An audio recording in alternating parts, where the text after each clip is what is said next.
menjaga setiap amanat yang Allah titipkan pada kita. Alhamdulillah, yang pertama kami ingin kita sama-sama bersyukur pada Allah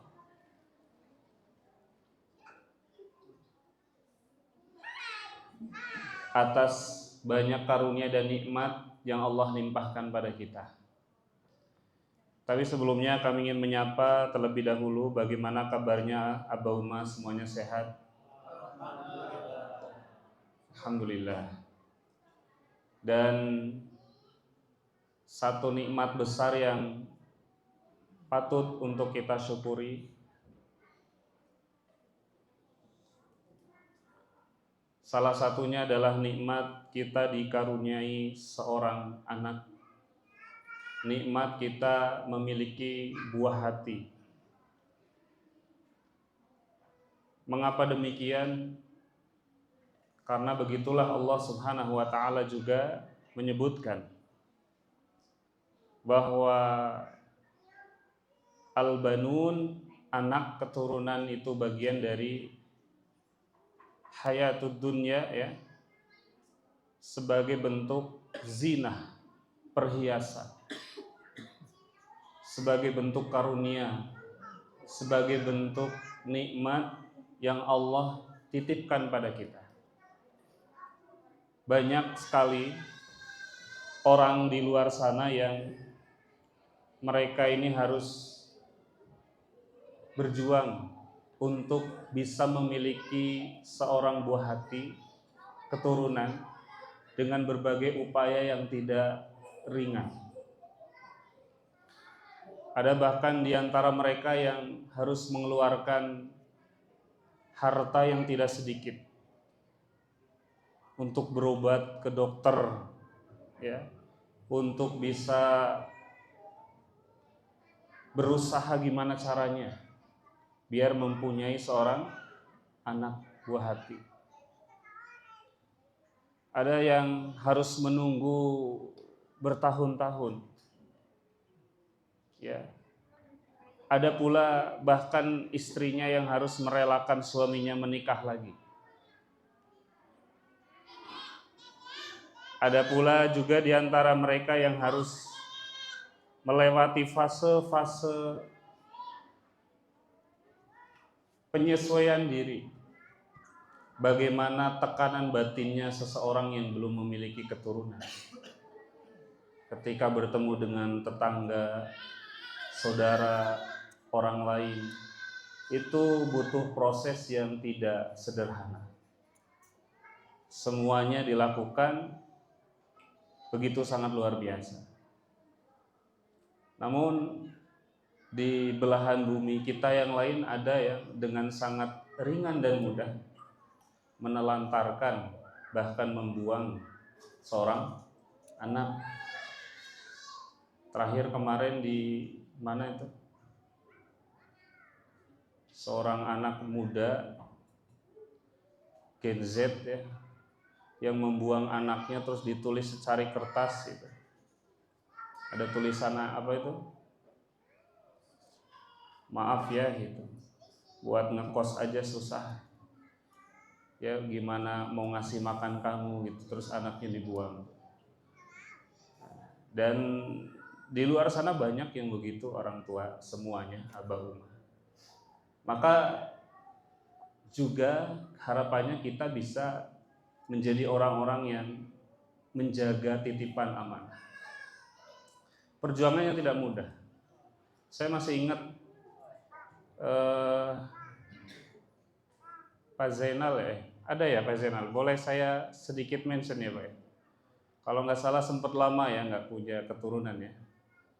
Saya masih ingat waktu itu ngobrol pulang dari Pakom bareng beliau di mobil. Salah satunya kalau tidak salah ingat, beliau sampai 11 tahun menunggu hadirnya keturunan, lama sekali. Saya 2 tahun. 2 tahun di Jeddah belum punya keturunan. Wah, Masya Allah. Istri udah banyak dramanya, Bos. Ya, ini perempuan biasanya ya. Masya Allah gitu, buat kita bagaimana menyabarkan, menguatkan dan seterusnya. Sampai betul-betul para nabi juga diuji demikian. Mereka sampai puluhan tahun tidak memiliki keturunan. Mereka selalu menjerit berdoa pada Allah agar dikaruniai keturunan tanpa lelah, tanpa capek, untuk selalu punya harapan besar pada Allah. Betapa nikmatnya punya buah hati keturunan. Maka jangan sampai yang Allah sudah percayai, amanahi kita, dapat keturunan, terus kita berkhianat. Padahal kan yang minta kita sama Allah. Jangan sampai apa yang sudah Allah perkenankan dari permintaan kita, hadirkan buah hati yang begitu cantik, ya, ganteng, baik secara rupanya, solih, gitu ya, polosnya dengan indahnya. Lalu kita tidak menjalankan amanah itu dengan baik, kita menelantarkan anak kita dengan tidak memberikan pengasuhan dan pendidikan yang terbaik untuk mereka. Maka ada sebuah nasihat ya,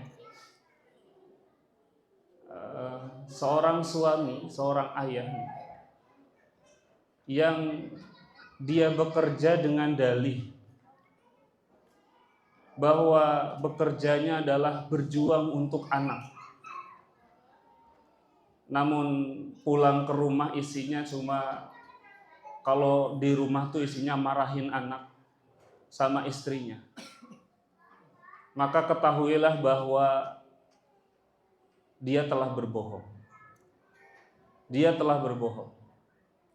Dia berpikir bahwa mencari uang selama ini banyak untuk menghidupi anaknya tadi dengan cara seperti tadi, marah-marah, menyalahkan pasangan, menyalahkan anak, tidak pernah memberikan hak-haknya secara baik, maka ketahuilah dia telah berbohong. Ia berpikir bahwa semua hartanya yang ia kumpulkan, ketahuilah tidak akan pernah bisa membeli kebahagiaan masa kecil anak. Bahkan mungkin juga anak telah berlalu dewasa tanpa kehadiran dia di sisinya. Kita telah menyesal di akhir begitu anak dewasa. Makanya ini sedikit curhat ya. Saya pribadi mungkin termasuk ya yang sering kemana-mana tuh bawa anak. Mau ke mana gitu, mau repot-repot juga kadang dibawa. Satu hal Aba Uma yang saya pribadi takut, justru kadang kalau lagi main sama anak suka ya lagi main gitu ya, terus terbersit dalam hati tuh gini, ya Allah, satu hal yang saya takutkan dari saat saya sedang bermain sama anak ini, yaitu mendapati anak ini nanti udah dewasa. Satu hal yang saya takutkan saat saya sedang bermain dengan anak adalah mendapati anak sudah dewasa. Walaupun tentu ini nggak bisa kita tolak. Kita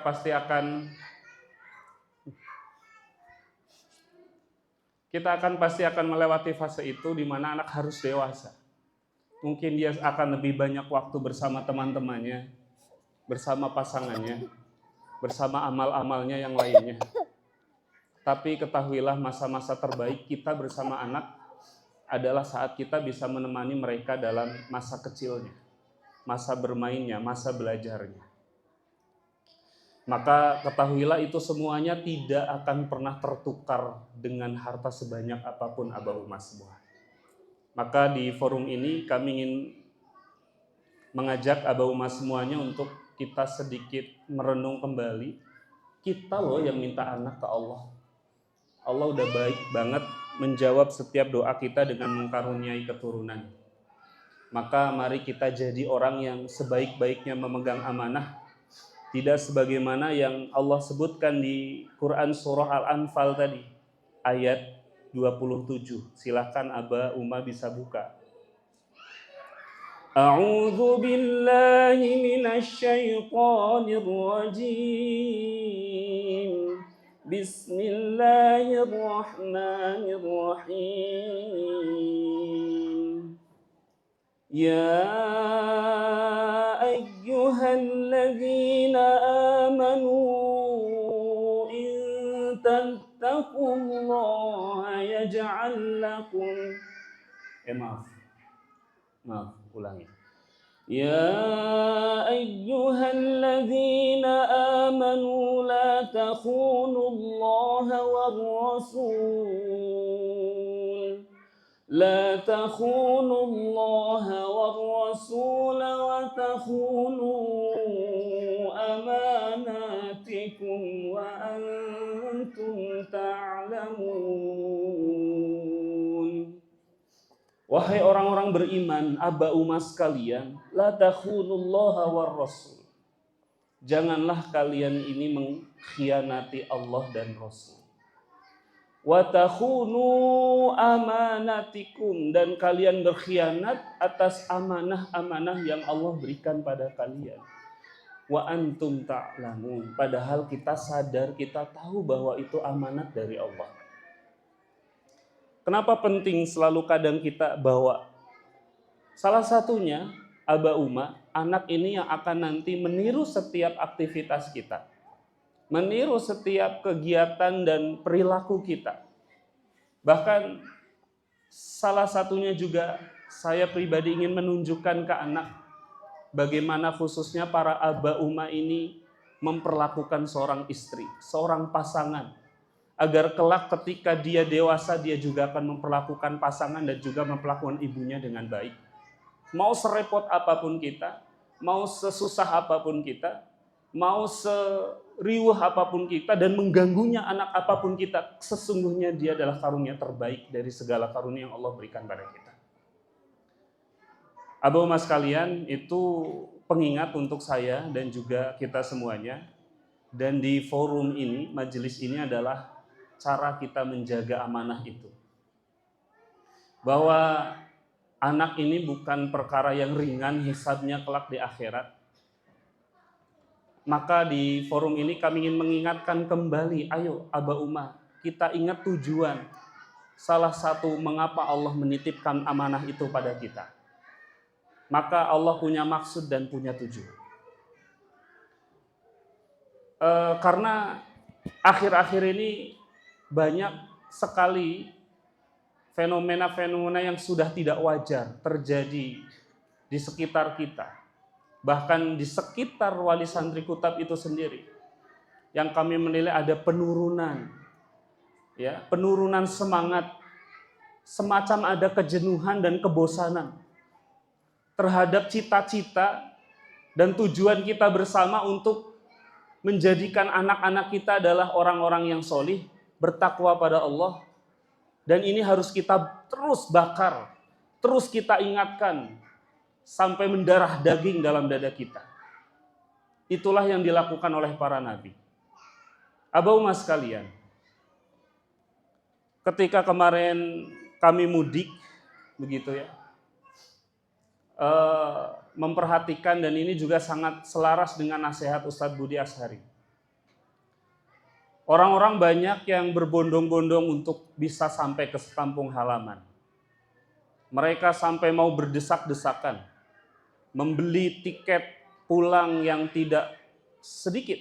Bahkan di kami ada orang yang dia naik bus gitu ya.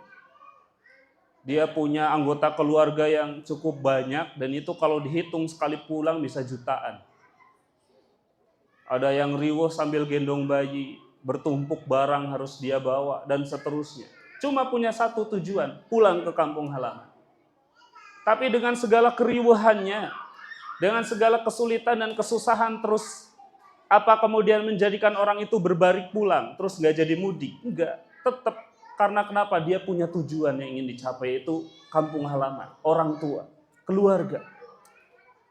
Maka sama, seseorang yang dalam kehidupannya sudah mengalami yang namanya kejenuhan, dalam mendidik, dalam memiliki anak sudah sampai pada tingkat kebosanan, kejenuhan, tidak bergairah, ketahuilah, sesungguhnya salah satu penyebabnya karena dia telah kehilangan orientasi tujuan daripada pendidikan itu. Dia tidak ingat bahwa anak inilah yang nanti kelak akan menggandeng tangan kita masuk ke dalam surga. Dia tidak ingat lagi bahwa keluarga inilah yang akan meringankan hisabnya kelak di api neraka. Dia tidak ingat bahwa perjalanannya dalam rumah tangga adalah dalam rangka menuju Allah. Dia punya tujuan. Ibarat orang yang kemarin saya kumpul sama anak-anak SMA, dia mau ujian. Berangkat, begitu luar biasa, semangat. Mereka bahkan ada yang tidak sempat sarapan, saking gugupnya dan pengen segera untuk ujian. Ya, dia tidak sempat lagi. Apa kemudian ketika dalam keadaan seperti itu, seseorang ditawari, ayo mau main dulu nggak?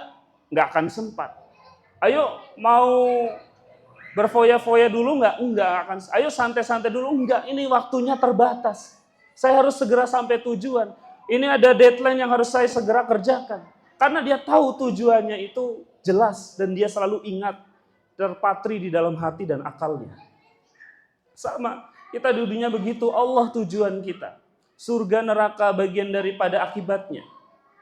Maka kita berkeluarga, berumah tangga, punya anak, istri, punya tujuan yang jelas.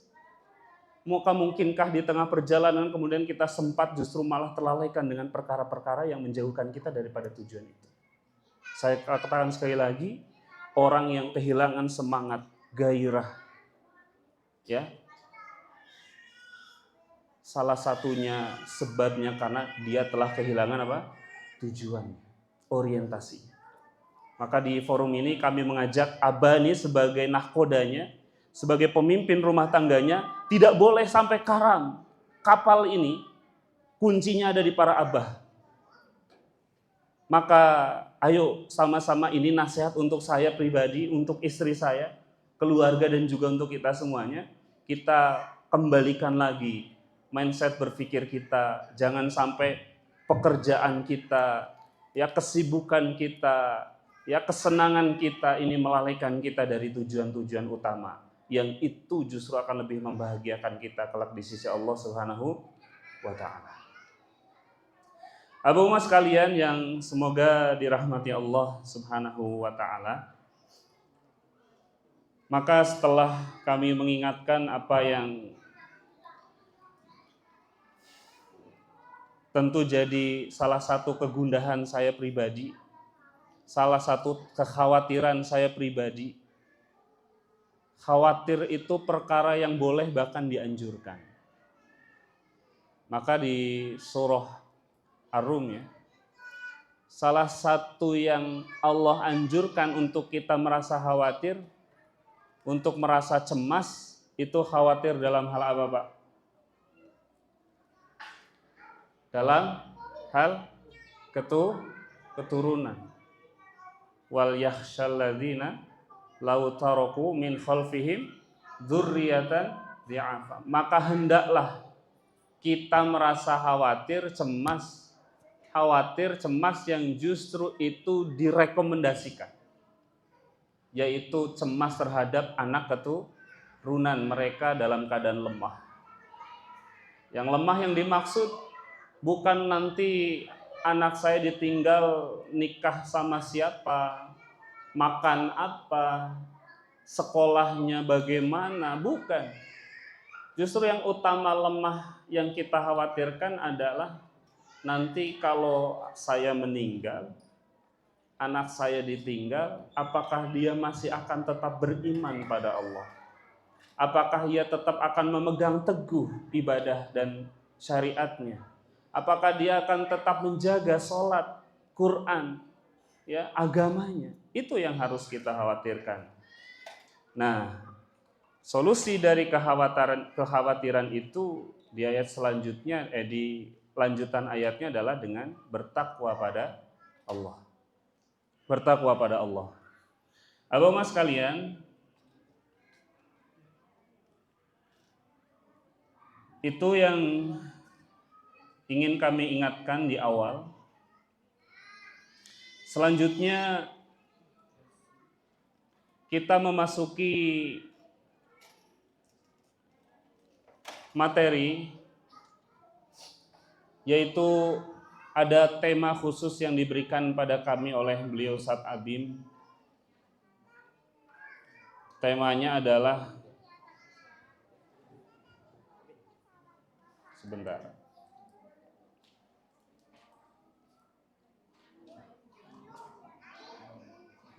Nah, faktor rusaknya proses dan gagalnya hasil dalam mentarbiyah anak. Faktor rusaknya proses dan gagalnya hasil dalam mentarbiyah anak. Abu mas sekalian, dari materi ini yang harus kita ingat kembali bahwa konsep utama dalam parenting, kita sedang belajar apa hari ini? Parenting. Adalah bukan untuk belajar bagaimana cara memperbaiki anak. Saya ulangi, konsep parenting nabawiyah ini, kita belajar bukan belajar bagaimana cara memperbaiki atau mendidik anak. Namun justru yang utama, yaitu bagaimana memperbaiki dan mendidik diri kita orang tua. Ini yang harus kita ingat. Biar kalau habis belajar begini enggak akhirnya tuntutannya ke anak terus gitu. Ke istri terus gitu. Kamu nih enggak benar sih di rumah. Ngedidiknya enggak bagus nih. Ini anak gimana sih? Saya udah sering diingetin tapi gitu-gitu wae. Justru parenting itu kita sedang belajar bagaimana mendidik diri kita, orang tua, berdasarkan petunjuk Allah dan Rasul. Makanya judulnya itu parent. Dalam bahasa Inggris ya parent itu apa? Orang tua. Bagaimana belajar menjadi orang tua yang baik. Nabawiyah berdasarkan konsep Nabi.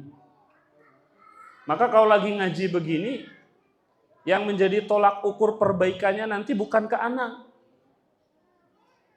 tapi ke kita dulu. Gimana nanti setelah ini perbaikan apa yang akan saya lakukan pada diri saya gitu, pribadi dulu, sendiri dulu.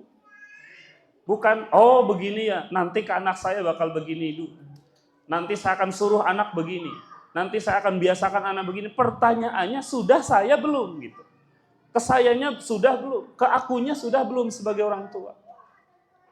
Makanya banyak dalil di dalam Quran ya. Termasuk ya di surah At-Tahrim yang sering kita jadikan sebagai orientasi. Oh ya, tadi kita bicara kehilangan orientasi ya, kehilangan tujuan.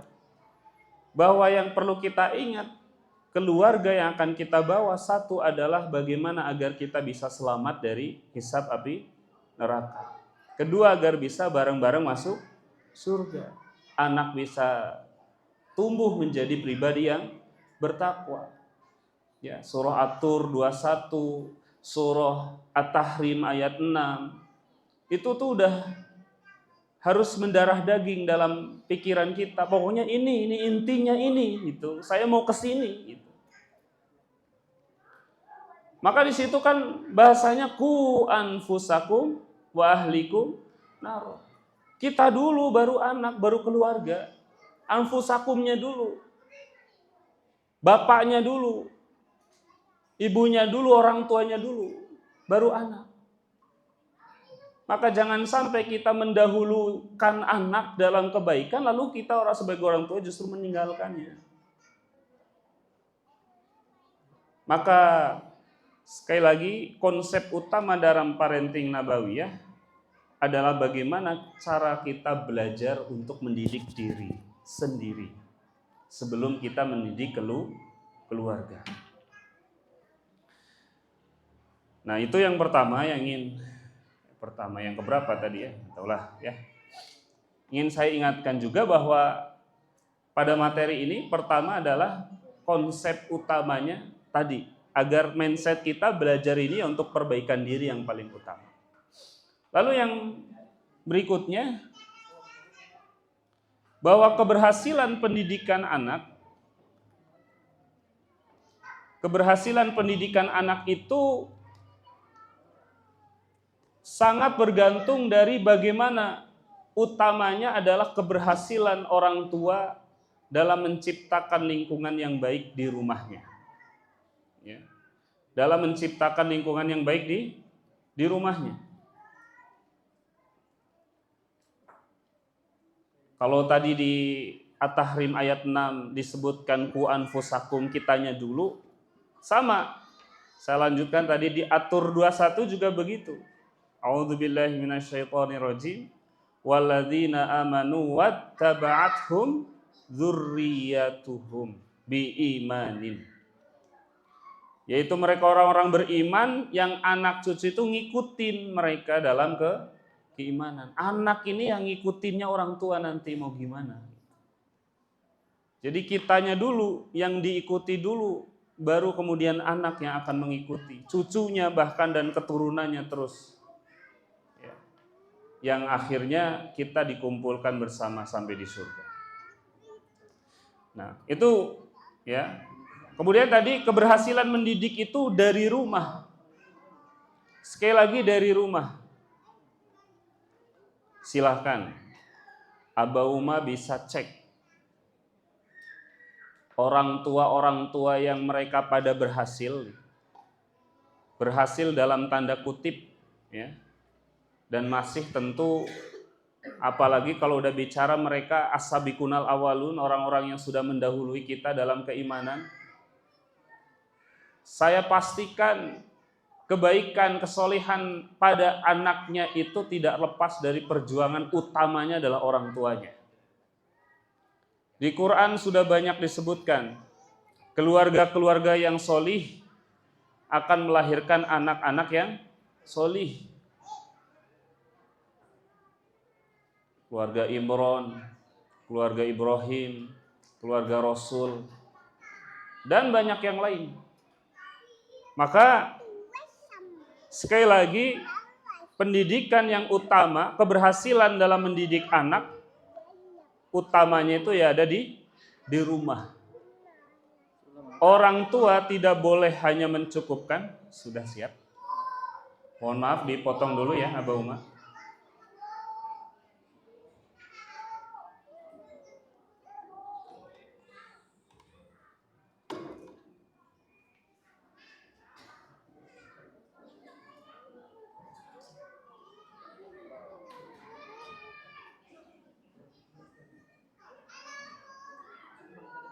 Ya, boleh.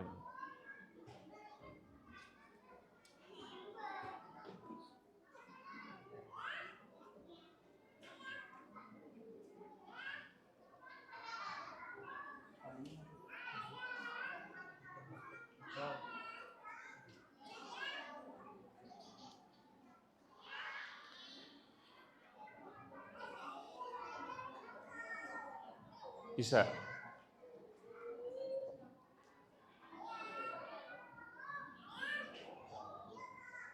Baik, karena waktu yang terbatas sambil saya lanjutkan. Orang tua tidak boleh hanya mencukupkan pendidikan itu hanya di kutat. Justru pendidikan yang utama itu di rumah. Bahkan para ilmuwan menyebutkan 60% pengaruh utamanya ya di rumah. Maka dari hal ini kami mengajak untuk bagaimana kita mengkondusifkan rumah sebagai tempat terbaik untuk belajar anak. Ya, di kajian wali santri sebelumnya Ustadz Abim pernah menyinggung ada beberapa hal yang orang tua bisa lakukan yang tidak bisa guru lakukan. Masih ingat nggak? Apa? Satu, apa? Makanannya, betul. Anak makan apa itu orang tua yang kontrol di rumah. Halal atau haram, thayyib atau tidak, itu orang tua di rumah. Terus apa lagi yang kedua? Pola tidurnya, ya. Bagaimana kualitas tidurnya di rumah bisa terjaga atau tidak, juga itu bagaimana orang tua. Apalagi? Ya, kalimat yang didengarnya, lingkungannya, dari temannya, dari keluarganya, tentang apa yang didengar anak, ya orang tua lah yang mengontrolnya di rumah. Apalagi? Tontonannya, anak lihat apa, Ya, di rumah itu ya TV-nya, gadgetnya itu orang tua yang ngontrol di rumah. Mau sedahsyat apapun di kutab diajari iman sebelum Quran, adab sebelum ilmu. Tapi di rumah tidak selaras dengan cara orang tua dalam memberikan pengasuhan dan pendidikan, bahkan bertolak belakang. Mohon maaf, misal contoh hal sederhananya. Orang anak tentu akan bagaimana memperhatikan yang menjadi kegemaran orang tua dalam kesehariannya. Apakah orang tua ini telah menjadikan Quran sebagai tempat bersandar bagi dirinya? Ataukah justru menjadikan hiburan dan gadget itu sebagai bentuk pelampiasan dari segala permasalahan? Kita ngajarin anak, nah kalau sedih ke Allah, kalau senang juga bersyukur pada Allah, ya. Kalau sedang sakit juga ke Allah. Tapi pada prakteknya kita orang tua nggak pernah nyontohin itu. Waktu sakit, misalkan hiburan kita pegang gadget HP. Waktu lagi ada waktu lapang, senggang juga ke HP. Pulang kerja bareng sama keluarga juga ke HP. Oh ya udah, bagi anak inilah solusi terbaik dari segala permasalahan hidup saya. Pokoknya anak rewel dikit juga dikasih HP. Ya sudah, itu memang cara kita dalam mendidik anak sudah betul, kalau hasilnya akhirnya anak banyak larinya ke HP gitu. Anak mau makan dikasih HP, anak nangis dikasih HP, ya semuanya. Tapi kalau kita coba untuk berikan atau bukan berikan, jadi teladan. Beda antara memberi teladan dan menjadi teladan. Bedanya apa? Iya, kalau memberi itu hanya sekedar formalitas aja. Saat itu aja mungkin ngasih, belum tentu dirinya juga melakukan. Tapi kalau menjadi, mau ada anaknya, mau ada enggak, pokoknya saya harus jadi teladan. Maka berikan teladan dulu dari orang tuanya. Nah, ini terkait rumah ya tadi. Terus apalagi waktunya dihabiskan untuk apa? Terus teman dan idola anaknya itu apa? Juga kita yang menanamkan pada mereka. Nah, abang mas sekalian,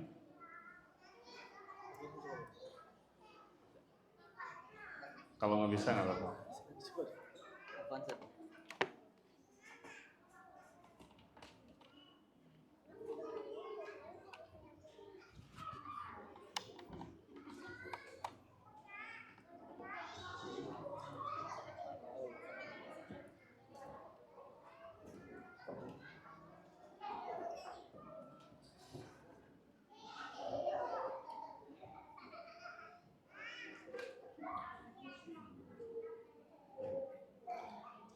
Yang ketiga, oh iya tadi saya ingin coba dilihat. Ada wali santri kutab mungkin yang di kutab sudah baik. Dari anaknya mulai kelihatan mungkin akhlaknya, kesehariannya, aktivitasnya. Saya yakin pasti orang tuanya punya perjuangan yang tidak ringan di rumahnya. Bagaimana dia harus merelakan waktu bermainnya, waktu nyanteknya, waktu istirahatnya bersama anak, ya, tidak bermain misal hal tersebut di hadapan anak, ya, dan seterusnya. Pasti ada pengorbanan, selalu membersamai anak dalam menghafal Al-Quran, ya, selalu istiqomah untuk bisa mendampingi anak dalam perkara-perkara keimanan, memperhatikan setiap tumbuh kembangnya dan seterusnya. Ya, itu ya. Kemudian yang ketiga, boleh jadi orang tua menjadikan suatu lembaga pendidikan sebagai partner pendidikan anak di usia dasarnya. Namun ketahuilah sekolah ini hanya memiliki peran berapa? 20%. Anak itu nggak lama di sekolah, Pak. Hanya dari pagi sampai siang. Sisanya dari siang ke malam, bahkan di waktu-waktu liburnya mereka ya juga barengnya sama orang tua. Maka tidak bisa hanya mengandalkan sekolah, mengandalkan kutab, justru utamanya itu di rumah. Ini saya kasih beberapa ini ya, gambar, bukan ini nanti. Yang keempat, berikut di bawah ini adalah peran penting ini yang harus orang tua lakukan untuk mendukung proses belajar anak di rumah dan berpartnernya kita sebagai partner di kutab. Kan kita partner. Maka saya sampaikan ini bukan untuk menggurui, bukan untuk menyudutkan, bukan. Justru kami menyampaikan hal ini karena bentuk rasa sayang kami, partner guru dengan orang tua di rumah. Makanya kalau ada guru yang ngelaporin anaknya, jadi nggak fokus ya? Tutup dulu aja deh. Nggak ada ya? Kalau ada orang tua, guru yang ngelaporin anaknya itu bukan kemudian, oh aduh ini anak saya bermasalah nih. Waduh ini anak saya macam-macam, kita negatif thinking. Justru kalau ada dinamika guru ngelaporin anak dengan beberapa hal terkait anaknya di rumah, karena bentuk kepedulian, rasa ya amanat yang diemban oleh guru agar kita bisa mendidiknya bareng-bareng bersama-sama. Karena itu tugas kita bersama, bukan hanya tugas guru, tapi juga tugas orang tua di rumah. Nah, itu ya. Kemudian, makanya bisa kita lihat contohnya dalam sirah dan para nabi sudah memberikan teladan. Kisahnya Sufyan Ats-Tsauri, ya salah satunya. Ketika pulang ke rumah, salah satu nasihat yang ditanyakan oleh ibunya nih, saya bacakan salah satunya. Nasihat dari ibunya ke anaknya.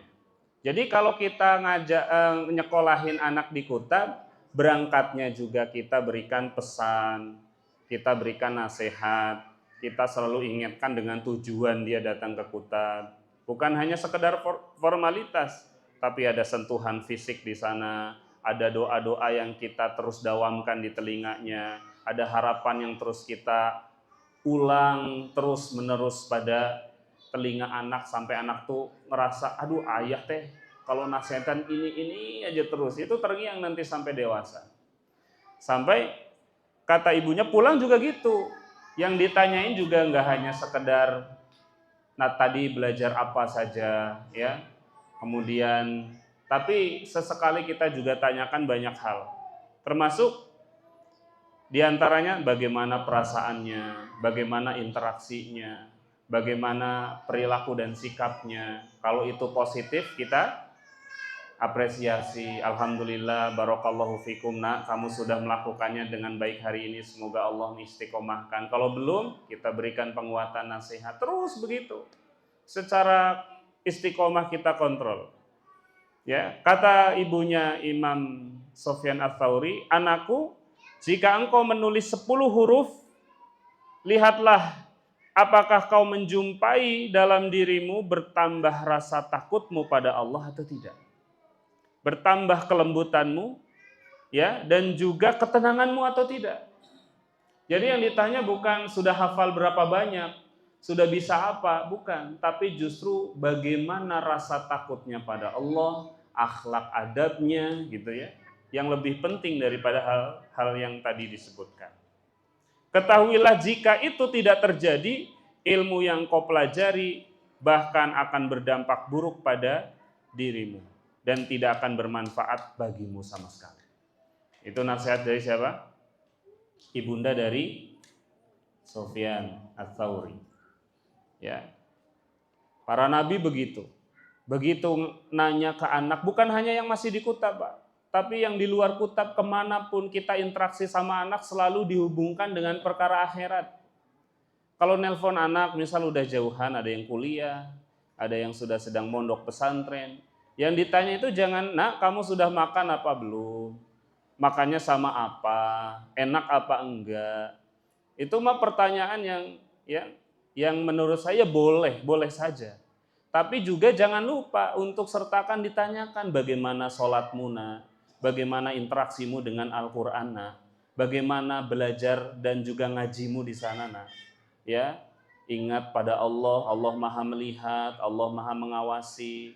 Ya, Aba Umma, titipkan engkau pada Allah yang Maha menjaga dan sebaik-baik menjaga titipannya.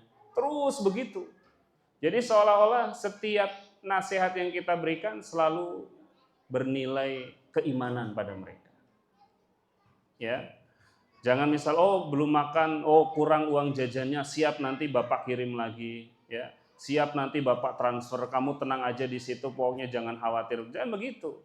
Justru kita ingatkan, berdoa, minta sama Allah agar Allah melapangkan rezeki Bapak, Ibu di rumah. Begitu juga anak kita, pulang dari Kutab ditanya bagaimana nak di sana, sholatmu bagaimana, belajarmu bagaimana, bagaimana rasa hormatmu ke gurumu, ke teman-temanmu, ya. Lalu jika itu baik kita apresiasi, jika kurang kita berikan penguatan. Jadi terus bagaimana perasaanmu dan seterusnya. Ada interaksi. Jangan hanya sekedar pulang, salim, assalamualaikum, waalaikumsalam, sudah kembali ke kamar. Pak izin main ya. Oh, tasnya kemudian dibuang biasanya ya. Bajunya ditaruh sembarangan, dia main aja, nggak tahu nanti setelah itu berinteraksi dengan temannya yang bagaimana, terus ngobrolnya apa aja nggak tahu. Wallahu a'lam. Nah, itu ya, jadi memberikan satu ya, yaitu memberikan dukungan emosional. Yang bisa orang tua lakukan adalah memberikan dukungan emosional. Emosional itu bukan amarah. Emosional itu menghadirkan fisik dan juga hatinya untuk anak. Ya, secara fisik, secara sentuhan kita berikan sentuhannya, ciuman, pelukan, ya. Saat sedih kita hadir untuk anak, saat dia senang kita juga hadir untuk anak. Memberikan semangat, dorongan, motivasi, apresiasi, terus kita selalu berusaha untuk bisa hadir bersama setiap momen yang anak lalui dalam kehidupannya. Ya, kemudian suman waktu ya. Yang kedua adalah menerapkan disiplin positif di rumah. Saya yakin anak-anak yang bagus, baik dari berbagai hal. Salah satunya karena ada disiplin yang positif di rumah. Baik disiplin belajarnya, disiplin ibadahnya, disiplin ya orang tuanya. Jadi memang ada habit baik yang dibangun di rumah untuk bagaimana membentuk karakter anak. Nah, tapi bukan berarti sebaliknya. Oh, berarti kalau belum enggak ya Ustaz. Boleh jadi dua. Boleh jadi memang sudah tapi Allah belum berkehendak. Yang kedua memang belum. Kadang orang tuanya khususnya sebagai seorang ayah belum istiqomah untuk menjalankan setiap program-programnya bersama anak dan orang tua di rumah. Bersama anak dan istrinya di rumah. Atau seorang ibu ya kadang harus ada fase-fase tertentu yang dia futur, tidak membersamai anak dengan baik, tidak bisa mengontrol amarahnya dengan baik, tidak bisa menjaga kesabarannya dengan baik dan seterusnya. Jadi ada disiplin positif yang terus dikontrol oleh seorang ayah, dijaga oleh seorang ayah, dan juga dilaksanakan dengan baik, baik oleh ayah maupun ibunya di rumah, untuk mengawal tumbuh kembangnya anak. Lalu yang berikutnya adalah menjaga kesehatan. Ini penting. Maksud kesehatan di sini kita memperhatikan tadi halal haramnya, thayyib dan tidaknya makanan yang masuk, sesuap nasi yang masuk, seteguk air yang masuk di dalam ya perut anak-anak kita. Karena kesolehan mereka juga sangat dipengaruhi oleh dari mana keberkahan makanan yang kita berikan untuk mereka. Ya, halal tidaknya itu juga akan mempengaruhi karakter dan sifat mereka. Maka sebagai seorang ayah juga perlu dan sangat penting untuk memperhatikan hal tersebut. Yang berikutnya adalah pentingnya untuk berkolaborasi ya, komunikasi dengan gurunya. Bapak Ibu jangan mentang-mentang di Kutab saking percayanya terus nggak pernah ada komunikasi sama guru. Udahlah saya mah percaya aja sama guru Kutab. Jangan begitu. Justru di antara bentuk kepercayaan kita pada mereka adalah kita berkomunikasi dengan mereka. Ya, salah satunya tentang bagaimana kita menanyakan keadaan perkembangan anak kita di Kutab ya. Pak ya, Ustadz, Ustazah, bagaimana anak saya di Kutab ya. adabnya bagaimana, ibadahnya, lalu apa yang harus saya sebagai orang tua lakukan, apa yang harus saya sebagai orang tua ya perbaiki dan seterusnya. Ada komunikasi antara orang tua dengan guru, ya. Baik, sebelum saya berlanjut lebih jauh, boleh oh iya, sebentar. Ini ada beberapa ya. Nah ini, mohon maaf ini nggak disensor. Ini gimana?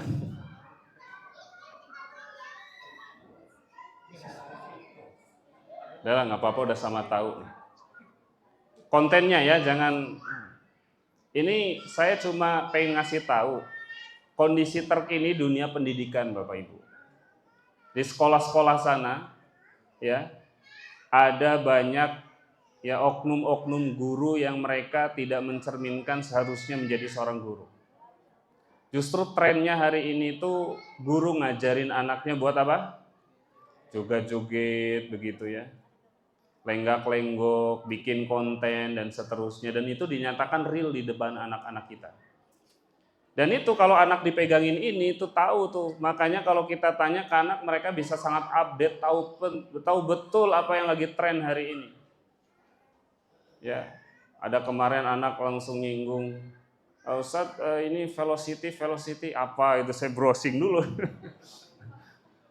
Apa sih velocity ya? Ada lagi apa gitu ya? Kadang malah saya nggak update itu ya. Oh begini, karena udah tahu ya udah saya bahas aja sekalian di situ. Saya tontonin aja sekalian di situ ke anak-anak nih yang begini nih. Menurut kalian bagaimana pandangannya? Oh menurut saya begini, ya udah Ustaz, begitu jangan diikutin ya. Coba bayangkan kalau guru anak-anak kita di sekolahnya begini. Kalau ada guru kutab di sini tolong tegur. Kalau ada nih, ya guru kutab kok ada yang begini nih. Tolong laporin aja langsung Ustadz Abim, kalau besoknya udah nggak dikutab. Dan bagaimana kita akan mempercayakan anak didik kita kepada sekolah, ya, kepada guru-guru. Makanya perhatikan gurunya juga. Kita boleh percaya pada gurunya juga, salah satunya tadi jalin komunikasi. Ya, ini kondisi dunia pendidikan hari ini. Maka saya katakan, kita yang di kutab ini hanya minoritas dan sangat minoritas, bagian kecil dari rusaknya dunia ini gitu, dari berbagai hal. Tadi ada anak yang ada orang tua yang buang anak, ada yang sudah punya anak-anaknya dididik dengan gadgetnya, dididik dengan sembarangannya, dengan parenting yang dia tidak tahu belajar dari mana gitu kan, sekehendaknya. Nah, gitu ya. Mohon maaf ya, ini saya screen. Ini tuh dilakukan di lingkungan sekolah. Bahkan di hadapan para murid-muridnya, ini bareng sama muridnya malah. Ya, ini laki-laki nih, bahkan difasilitasi sama gurunya untuk mimpin teman-temannya melakukan hal yang sama. Ini laki-laki tapi kayak perempuan nih. Ini kondisi dunia pendidikan kita hari ini, ya. Kemudian ini ada siswa nantangin gurunya, ditegur, ya, minta kelahi. Oh, itu hal yang umum. Ya ini juga sama, ada guru sama muridnya berantem, ada gurunya dikeroyok sama muridnya. Ini potret pendidikan kita hari ini. Ya mau bagaimana melahirkan generasi yang baik gitu. Maksud saya gini, saya menayangkan hal-hal semacam ini untuk jadi cerminan bagi kita. Kita saja yang di kutab, yang jumlahnya berapa sih orang tua di kutab? Ini aja masih belum konsisten itu untuk memperbaiki zaman ini. Kita itu minoritas. Di luar sana ada banyak orang tua, guru, murid yang mereka rusak secara masif, bahkan sejak mereka baru dilahirkan sudah dirusak. Maka kita yang sedikit ini jangan ikut rusak gitu maksudnya loh. Kita yang sedikit ini jangan ikut rusak. Apalagi ikut-ikutan tren yang begini. Ada abah yang ikut begini. Ya, joget-joget TikTok, naudzubillah ya. Jangan, naudzubillah. Apalagi ngajak anaknya, ayo nak kita bareng ya. Naudzubillah semua, naudzubillah. Gurunya juga demikian, jangan ya. Nah ini diantara contoh kondisi-kondisi dunia pendidikan dan dunia zaman ini. Ada satu narasi bagus ya, tahun 2011 atau tahun berapa gitu. Ada seorang artis yang dia joget-joget di medsos. Itu waktu di-upload tahun 2011 kalau nggak salah. Itu banyak netizen yang menghujat. Wah, ini nggak tahu akhlak, nggak tahu moral, nggak tahu malu, macam-macam. Sekarang tahun 2025 yang begitu jadi tren. Akhirnya dibahas tuh sama seorang profesor, saya lupa namanya. Salah satunya ini mengindikasikan adanya penurunan moral secara drastis. Yang dulu dihujat sekarang jadi tren di mana-mana. Ini kita mundur sekali, Bapak Ibu sekalian. Anak-anak kita, murid-murid kita taunya ya cuma joget aja. Bahkan jadi orang tuanya senang. Manfaat apa dari anak kita yang suka joget-joget untuk masa depan mereka? Kan gitu. Ini lingkungan kita ini Masya Allah ya, bukan Masya Allah. Innalillahi lah. Ya. Maka kalau di rumahnya tidak benar-benar kita didik, di kutabnya juga tidak benar-benar secara kita konsisten perbaiki anak-anak didik kita, lalu kita biarkan di lingkungan pengaruhnya, di gadget ini pengaruhnya, Masya Allah. Itu banyak hal-hal negatif yang akan mereka, dampak buruk yang akan mereka alami. Tantangan kita banyak. Yuk kita istiqomah untuk memperbaiki anak-anak kita agar tidak tumbuh menjadi generasi-generasi yang sebagaimana kami tayangkan ya di slide gitu ya. Termasuk salah satunya, mohon maaf, ini kami amati sudah banyak ya wali santri yang mulai abai terhadap penggunaan harta pada anak gadget ini. Anak dibiarkan main game sampai ya berlarut-larut jam. Padahal kita tahu betul ya banyak game-game yang sangat, bahkan saya katakan semuanya hampir tidak edukatif. Ya, ada yang main Mobile Legend, ada Free Fire. Anak kita paham betul itu. Padahal kalau kita buka itu konten-kontennya, siapanya itu? Para tokoh-tokohnya begitu ya. Wah, itu vulgar pornografi yang sangat luar biasa. Dan itu dinikmati, bayangkan kalau itu dinikmati oleh anak-anak kita.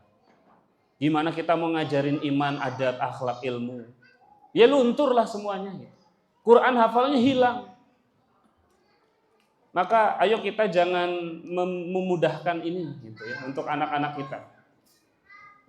Ini ada salah satu atau video ya yang barangkali bermanfaat. Mungkin Bapak Ibu juga udah tahu ya, tapi ini mengingatkan lagi. Ada seorang anak, nggak tahu ini di mana, Cina ya, apa Korea nih? Nggak ada suaranya ya? Nggak apa-apa lah. Jadi intinya ada seorang anak yang ditanya tentang bagaimana testimoni orang tuanya gitu ya. Anak itu ngasih dengan jujur, polos, ya sama anak kita. Ya. Apa yang paling suka bermain, paling suka dengan siapa tidak tahu, karena di rumah sendirian bosan, tidak ada yang bermain denganku, bahkan termasuk orang tuanya gitu ya, orang tuanya situ. Ini jangan cuma di video Pak, jangan-jangan kita tanya ke anaknya begitu perasaannya. Coba kita tanya, nak, bagaimana perasaanmu saat di rumah gitu ya. Ya anaknya main sendirian. Makanya suka nggak tega saya ngelihat gitu ya kalau anak sendiri. Ya. Ternyata tidak kita bersamai, kadang kita sibuk dengan ini, kita masing-masing, anak dibiarkan begitu ya. Nanti bisa ini ya, lanjut tayangkan.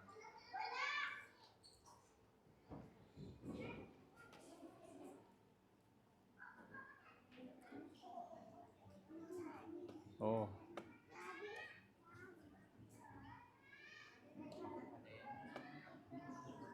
Gimana? Oh, jadi nggak bisa?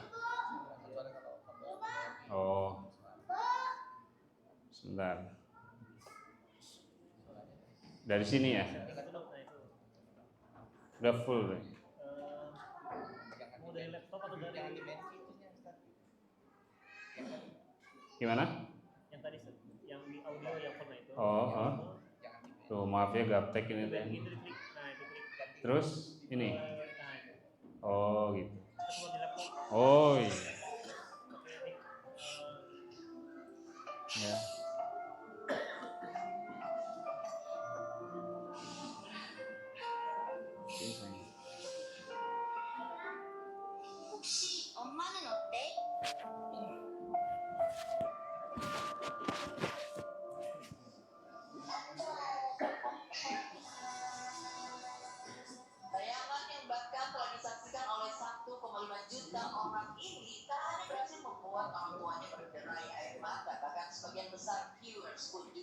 Ya, ini saya skip ya. Meski tak dipungkiri, menjadi orang tua khususnya ibu adalah pekerjaan yang sulit karena harus mengurus pekerjaan rumah dan kedua anak secara bersamaan. Setelah mendengar curahan hati putranya, sang ibu pun berjanji untuk mengisikan waktu barang 5 menit saja untuk bermain bersama.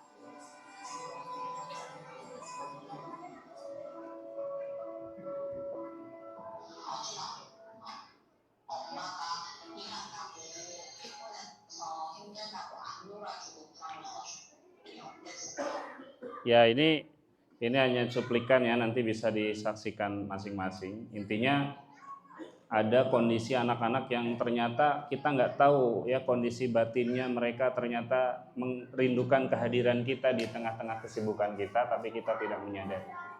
Semoga kita bukan yang termasuk.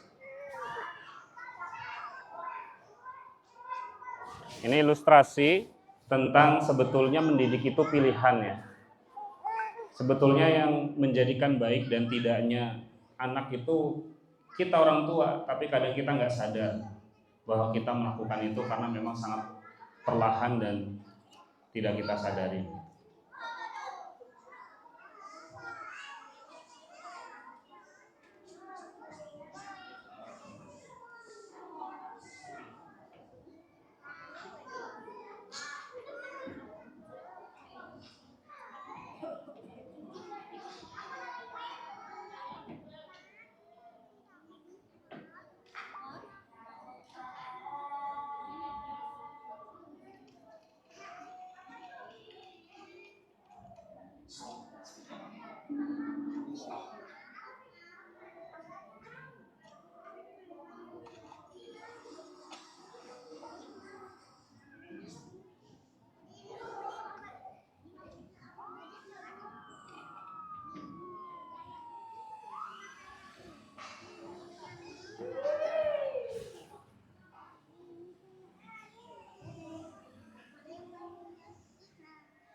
Ya, itu yang kedua ya.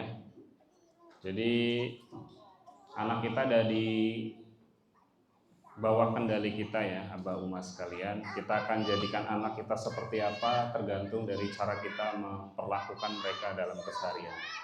Terakhir mungkin ya, ini satu lagi.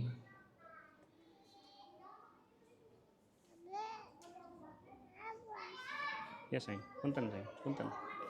Video ini menunjukkan mengapa kamu harus berpikir 2 kali sebelum membelikan smartphone untuk anak kamu.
Ya begitu ya. Kira-kira benar nggak ini? Kalau saya membenarkan, betul kerasa. Ya, bagaimana anak itu kalau sudah kita kasih, karena mereka memang bukan atau belum waktunya. Sebagaimana yang sudah kita bahas ya di dalam surah Al-Kahfi, salah satu konsep pendidikan di Kutab itu anak tidak diberikan kendali atas harta. Ya, kendali atas harta. Gadget itu adalah harta, dan mereka belum akan bisa memanfaatkan hal itu untuk hal-hal baik yang bermanfaat untuk mereka. Belum, imannya belum tumbuh betul, ya belum tentu amanah, isinya hanya kesenangan, hiburan. Dan kalaupun iya, tentu kita yang punya kendali itu bukan pada anak. Stop ngasih atau bahkan beliin anak HP di usia kutab, itu nggak ada manfaatnya sama sekali. Kalaupun sangat terpaksanya, harus ada abah umah yang mendampingi dan memberikan edukasi atas setiap tontonannya. Kalaupun bisa terhindar sepenuhnya, itu lebih baik. Ya, semua pilihan ada di tangan kita, ya, sebagai orang tua. Abah umah sekalian, ya, lanjut ke bahasan materi tadi. Maka setelah kita melihat fenomena-fenomena yang terjadi tadi di dunia pendidikan, ada gurunya yang joget-joget begitu, muridnya juga demikian, ya, sekolahnya tidak memberikan edukasi terkait pemahaman keagamaan, keimanan dan seterusnya. Dan juga bukan hanya itu, sampai pada tindakan asusila. Anak-anak SD, ya, anak-anak usia sekarang itu, dulu mah tingkatnya SMA yang parah gitu ya. Sekarang SMP, bahkan sekarang ke tingkat SD gitu. Ya, maka ini harus terus kita waspadai abah umah sekalian. Di antara sebab, di faktor merusaknya atau proses gagalnya hasil dalam mentarbiyah anak, kalau merujuk pada kisi-kisi penyampaian materi kami di awal, satu adalah inkonsistensi kita sebagai orang tua, inkonsistensi orang tua dalam menjalankan konsep, kurikulum, ya, kaidah program yang telah disepakati. Kalau kita benar, ya, punya tujuan yang mulia sebagaimana yang di awal kami sebutkan, lalu kita susah payah mencari lembaga pendidikan yang berusaha untuk mengarah ke arah itu, kutab. Untuk nyampe kutab kan saya yakin abah umah butuh perjuangan. Bahkan ada yang nyari di medsos, sampai harus ada yang nanya sana sini, keliling, uang yang dikeluarkan juga tidak murah. Lalu setelah kita berada di dalamnya, kita nggak sungguh-sungguh gitu. Kita nggak benar-benar menjalankan konsep kaidah pendidikan yang telah kita sepakati di kutab. Ya, tentang bagaimana anak harus seperti apa dan nggak boleh apa, orang tua pun demikian, ya. Terus program dari guru ada lembar bersatu, orang tua harus begini, tidak pernah dijalankan. Lalu terus nanti di akhir kita ngomong begini, loh kok anak saya udah lama di kutab kok begini aja ya, atau bahkan nggak ada hasilnya ya. Ya kita evaluasi, kita sudah maksimal belum sebagai orang tua khususnya, tentu kami para guru juga melakukan hal itu. Itulah mengapa kalau di kutab setelah para santri pulang, guru itu nggak pulang. Tapi ngapa? Ada halakoh guru, kajian guru. Untuk apa? Guru ngaji lagi. Kita dituntut ngafalin Quran lagi, murojaah lagi, setoran hafalan lagi. Setelah itu belajar lagi tentang parenting, tentang keagamaan.